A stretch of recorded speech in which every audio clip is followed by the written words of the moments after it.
Hablaremos de las Amazonas. Atención. Usted sabe que existen muchas historias y leyendas acerca de pueblos constituidos exclusivamente por mujeres. Las leyendas helénicas son las más antiguas o las más famosas, no sé si las más antiguas, ¿no? Y desde luego la de las Amazonas ha hecho carrera. Su historia fue la siguiente. Cuentan los antiguos que después de la muerte de Nino, el fundador del imperio de Asiria, su esposa y sus hijos, Ilino y Escolopitas, fueron excluidos de la sucesión al trono. Esto no es histórico, es mítico, ¿no? Basta con ver los nombres. Bien. Escaparon de su reino y se instalaron junto con sus seguidores allá cerca del Cáucaso, donde Judas perdió el poncho.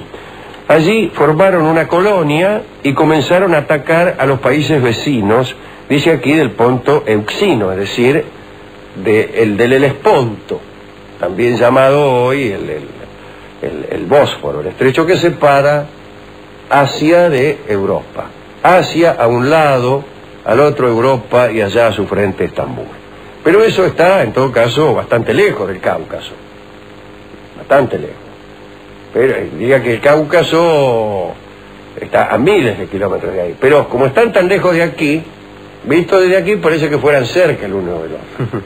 En todo caso, si uno está en el Cáucaso, tranquilamente le puede hacer la guerra a pueblos del Helesponto o a quien quiera, sin necesidad de que estén cerca. Las mujeres, los habitantes de aquellos países, cansados de tantas hostilidades, se reunieron, atacaron aquella colonia, la cercana al Cáucaso, y exterminaron a todos los varones. Y las mujeres que quedaron, deseando vengar los asesinatos cometidos contra sus maridos e hijos, y para ponerse a cubierto de nuevos ataques, establecieron una nueva forma de gobierno. Eligieron una reina y excluyeron para siempre el matrimonio. Para perpetuar esta sociedad, iban todos los años a las fronteras a fin de contratar con sus vecinos, concertar sería mejor, uniones pasajeras. Para obtener aquel beneficio, cada muchacha de aquel reino debía haber matado antes a 3 enemigos. ¿Se entiende? No quedó ningún varón. Establecemos una forma de gobierno, desde luego solo hay mujeres, y para perpetuar la estirpe, vamos a la frontera una vez cada tanto, y aquellas mujeres que hayan matado por lo menos a 3 tendrán derecho a tener comercio con los hombres de estados vecinos. Bueno, seguramente de allí nacerían niños, ¿no es cierto? Bueno, las hijas que resultaban de estas alianzas eran educadas con mucho esmero. En cambio, los hijos varones eran castrados. Según Justino, redondamente eran condenados a muerte. Cuando las niñas llegaban a la edad de 8 años, las quemaban o le hacían desaparecer, les quemaban uno de sus pechos, el derecho, creo. ¿Porque era para qué? Para que pudieran manejar mejor el arco y la flecha. Y de ahí viene su nombre, Amazonas, que quiere decir las que no tienen seno. Eso quiere decir Amazonas, ¿no? Estrabón ha dicho que los vestidos de las Amazonas consistían en pieles de animales salvajes que mataban en la caza. No en la casa donde vivían, sino cazando. Cuando salían a la guerra, la reina llevaba una especie de corsé formado por pequeñas escamas de hierro, como en el tango Atenti Pebeta. Comprate un corsé de fierro con remachos y tornillos y dale el olivo al polvo, a la crema y al carmín. Además del arco, llevaban jabalinas, hachas y un escudo en forma de media luna llamado pelta. Las amazonas griegas emprendieron varias conquistas. Sometieron Crimea y Circasia, allí donde las circasianas, ¿no? Hicieron tributarias a Iberia, no Iberia en el sentido de la península española, sino Iberia, un pueblo cercano al Cáucaso. Hay otro que también se llama Albania. Y Colquide, allí donde sus amigos del Bellocino de Oro. Los mitos dicen, como sabe usted, que Heracles terminó con ellas. Vamos a ver algunos episodios donde las amazonas son protagonistas. Un día Teseo, un amigo de este programa, el héroe de Atenas, fue al reino de las Amazonas en compañía de Piritoo, su amigo, su compañero de correrías, y otros niatos. Las mujeres, complacidas por la llegada de aquellos guerreros apuestos, no ofrecieron ninguna resistencia. Parece que estaban en una de esas épocas en las que solo pensaban en perpetuar la estirpe, por no decir otra cosa. ¡Ay, qué ganas tengo de perpetuar la estirpe! Una de las muchachas, llamada Antíope, recibió a Teseo con regalos.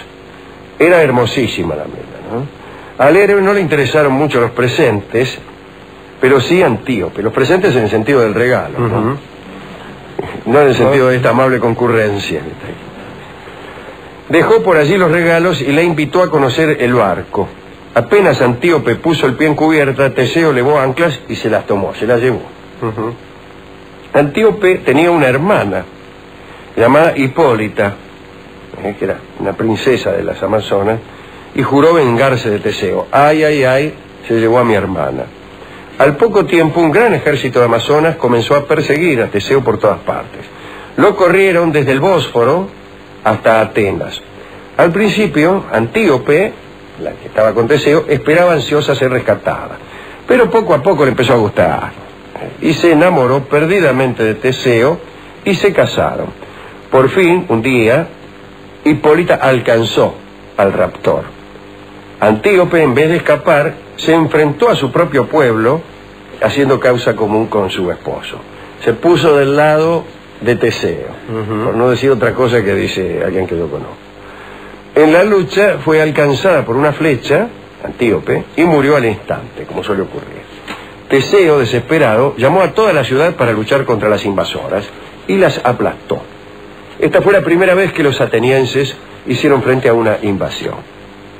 Hemos contado alguna vez, durante algunos de los episodios de Heracles, la suerte de la amazona Sánape, que era famosa por su exagerada afición al vino. Parece que un día Heracles atacó a las amazonas porque quería conseguir el cinturón de Hipólita, la princesa, la hermana la cuñadita de Teseo. Para conseguirlo tuvo que matar a muchas de las mujeres, incluso a Hipólita. Sánape escapó de la muerte gracias al vicio que tenía, porque estaba borracha. Y en medio de la batalla se perdió entre la muchedumbre y, queriendo ir al frente de la lucha, agarró para otro lado y se salvó. Varios días después, curda todavía, terminó en Plafagonia. Y allí se casó con el rey del lugar, como pudo haberse casado con cualquiera, porque entraba en cualquier componente a la mina. Y olvidó su pasado, al menos por unas horas. Paflagonia, con el tiempo, cambió su nombre por el de Sánape, que en realidad en el dialecto local quiere decir borracha. Así que, qué curioso, ¿no? Esta niña recibió el nombre de Sánape incluso antes de emborracharse. Cosas de poderes que tiene el nombre, diría yo. Sí, muy lacaniano su comentario. Sí, claro. Voltaire ha dicho: el reino de las Amazonas no es más que ficción poética, como casi todo lo que la antigüedad refiere. Y esto es verdad. Sin embargo, algunas crónicas de la Edad Media y otras más cercanas dan cuenta de ciertas regiones pobladas solo por mujeres. En el siglo XI, el cronista árabe Ibrahim ibn Yaqub escribió que en el mar Báltico había islas pobladas por ciertas muchachas que los navegantes evitaban. Es propio de los árabes, no propio de los árabes, propio de los historiadores, complacerse en ubicar las cosas más extrañas bien lejos. En una historia de Snorri Sturluson, por ejemplo, jamás se hubieran ocurrido maravillas en el Báltico. Las maravillas él las ponía en el reino de los dioses, pero no en el Báltico, que quedaba ahí a la vuelta de la esquina. En Arabia, probablemente. El caso es que el viejo documento dice: existe por las costas del mar Báltico un país que se conoce como Terra Feminarum. Es opinión general que sus pobladoras conciben bebiendo de sus ríos. Otros creen que entran en estado de buena esperanza tratando con los comerciantes que llegan sin quererlo a aquella región, o con prisioneros, o con monstruos, que no son raros allí. Las criaturas que nacen se convierten en babuinos o sirvientes si son hombres. Estupendo, que dice alternativamente: entran en estado de buena esperanza, sea bebiendo de los ríos o teniendo trato carnal con los comerciantes que pasan por allí. Eso es extraordinario. O una cosa o la otra, no sé bien. Claro, no sabemos por cuál de las dos causas. Mi hermana ha quedado embarazada, no sé bien si bebiendo agua de la canilla del ferrocarril Pacífico o por haberse revolcado reiteradamente con su novio en el campito de la empresa. Cuando digo la empresa también me refiero al ferrocarril. Claro. Sí, seguro. En los pueblos del Gran Buenos Aires la empresa es el ferrocarril. Bien.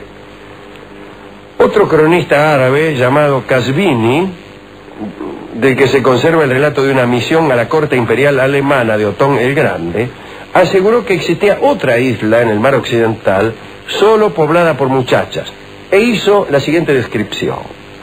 Existe una gran ciudad, tenía una voz parecida a la del anterior. Sí.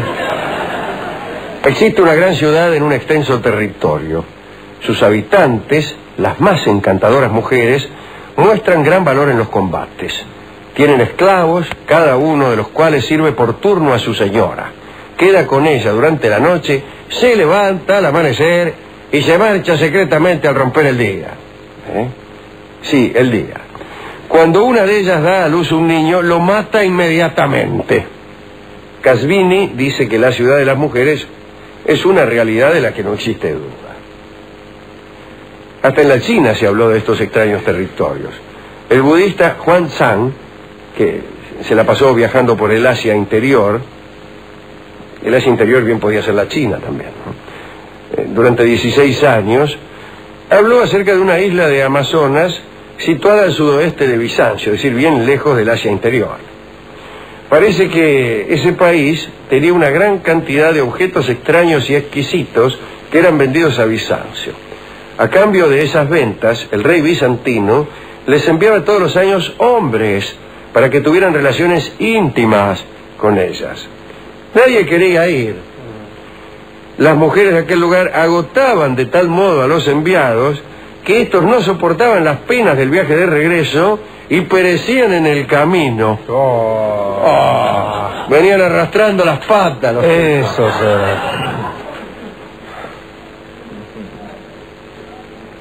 ¿se anota por usted? eso nadie quería ir. Y yo me anoto cualquier cosa, me quedo allá. Claro, ¿para qué va a volver? ¿Y está muy cansado, se queda. ¿Y de qué cosa mejor puede morir uno? ¿De qué quiere morir? ¿Quiere que lo pise una camioneta? Por favor. Bien. Otras noticias se las debemos al monje Jordano. Yo le llamaría Giordano mejor, ¿no? ¿Cómo le va? Un dominico que fue misionero cristiano en el Indostán durante la primera parte del siglo XIV. Giordano hizo mención de un extraño fenómeno en las aguas del océano de la India.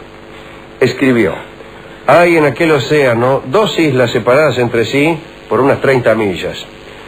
Una de ellas está habitada exclusivamente por hombres, mientras que en la otra viven únicamente mujeres. Los habitantes de ambas islas pertenecen a la misma raza y han sido bautizados. Los hombres visitan la isla de las mujeres y se quedan allí 3 meses.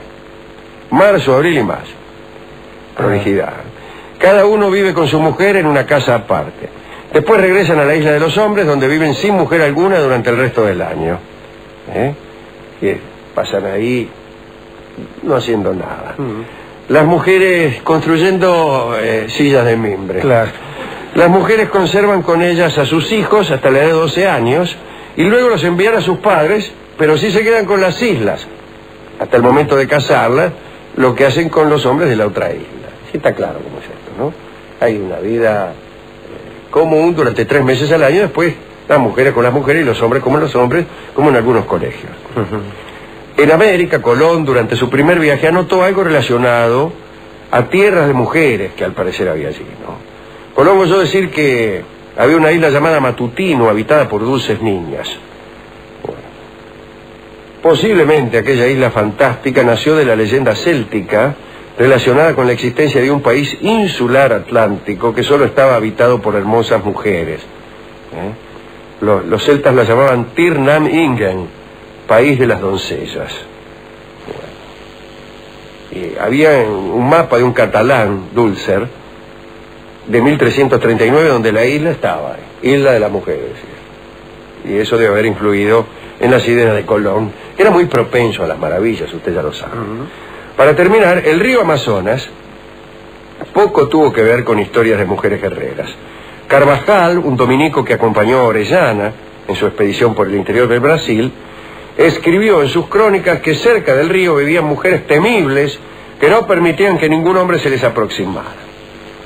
En realidad, cuando Orellana recorrió el río en 1541, oyó que los indios llamaban Amazonas al caudal de sus aguas, que no había ninguna clase de mujeres, y en aquel dialecto, Amazonas significaba destroza canoas, una virtud que ciertamente tenía aquel caudaloso. El parecido sonoro lo hizo pensar en las Amazonas de la antigüedad, ¿no? Con lo que recibió un nuevo impulso la creencia de que quizá tuvieran aquellas muchachas su patria en aquella región, ¿no? De todos modos, los refutadores de leyendas exponen el siguiente argumento ante todas estas historias. En las islas de escasa productividad agrícola existió antiguamente la costumbre de separar radicalmente a ambos sexos para evitar una amenazadora superpoblación y desde luego el hambre, ¿no? Entonces los hombres y las mujeres solo se podían encontrar luego de grandes intervalos de tiempo. Y otro motivo fueron las guerras, durante las cuales podían encontrarse poblaciones enteras en las que era posible no encontrar a un solo hombre adulto, que lo habían liquidado a todos. Y desde luego los mitos se encargaron de exagerar aquellos rasgos. Pero yo me resisto tenazmente a creer esta última infamia.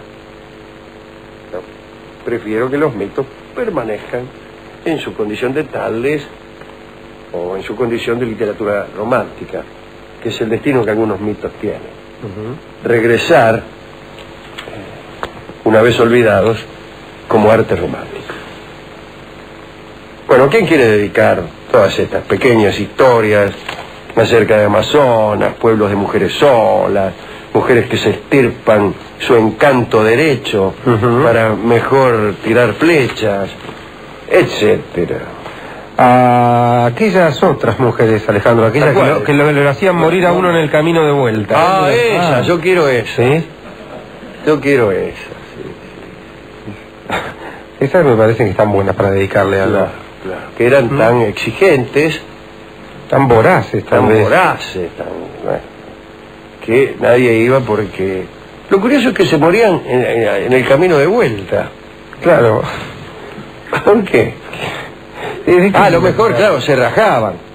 Estaban allá hasta que podían huir, pero nadie tenía la fuerza suficiente como para llegar. Pero es un poco absurdo igual. Sí. Que todos se murieran en el camino de vuelta. Mucho mejor sería que se murieran redondamente en el lecho de las damas en cuestión. Instrucciones para un tipo que está escribiendo la historia de estas mujeres voraces. La víctima de una mujer voraz debe morir en el lecho, nunca en el camino de vuelta. El tipo se moría en el colectivo. ¿Dónde se muere un tipo cuya muerte proviene del exceso venéreo? En la cama. En la cama donde disfrutó. Allí donde disfrutó padece. Hasta el último de sus segundos disfrutó. No en el colectivo que lo traía de vuelta, porque si no ni siquiera podemos relacionar esa muerte con lo que estaba haciendo el tipo. ¿Usted qué hace cuando un tipo se cae redondo en el colectivo y dice, eso le pasa por... andar con las Amazonas? No sabe por qué le pasa. Claro. En cambio, si un tipo usted lo encuentra con una mina en una cama durmiendo, y la mina en enagua sale a llamar al médico, ahí sí usted legítimamente le puede decir, eso le pasa también de tanto dar rienda suelta a su lujuria. De tanto andar en colectivo. Claro. Bueno, vamos a amueblar musicalmente esta pequeña historia con el tango que se llama Como aquella princesa, seguramente en honor de la princesa Hipólita. Más bien era reina, pero si era reina, probablemente habrá sido princesa alguna vez. Como aquella princesa se llama este bello tango de Joaquín Mora, que escucharemos en la versión clásica de Hugo del Carril. Adelante. ¿Quién es?